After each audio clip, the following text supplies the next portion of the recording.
તો ગૂગલ મેપથી રસ્તો શોધતી વખતે પરિવારને અકસ્માત નડ્યો રાજસ્થાનમાં. ચિત્તોડગઢ બનાસ નદીમાં તણાઈ કાર. ચિત્તોડગઢમાં બનાસ નદી જે આવેલી છે તેમાં કાર તણાઈ. કારમાં સવાર 9 લોકો પૈકી 5 લોકોને બચાવી લેવાયા છે. એક બાળકનું મોત થયું, 3 લોકો તણાયા છે. રાજસમંદ જિલ્લાનો પરિવાર કારમાં સવાઈ ભોજ મંદિરે દર્શને ગયો હતો. રાત્રે પરત ફરી રહ્યો હતો. આ સમયે 3 વર્ષથી બંધ પડેલા કોઝવેને પાર કરવા જતા કાર નદીમાં તણાઈ. સ્થાનિકોએ 5 લોકોને તો બચાવી લીધા, જો કે એક બાળકનું મોત થયું છે.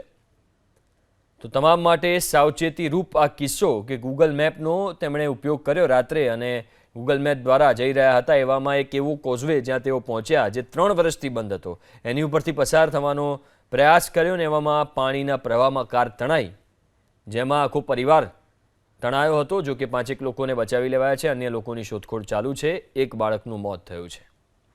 તો ગૂગલ મેપથી રસ્તો શોધતી વખતે પરિવારને અકસ્માત નડ્યો રાજસ્થાનમાં. ચિત્તોડગઢ બનાસ નદીમાં તણાઈ કાર. ચિત્તોડગઢમાં બનાસ નદી જે આવેલી છે તેમાં કાર તણાઈ. કારમાં સવાર 9 લોકો પૈકી 5 લોકોને બચાવી લેવાયા છે.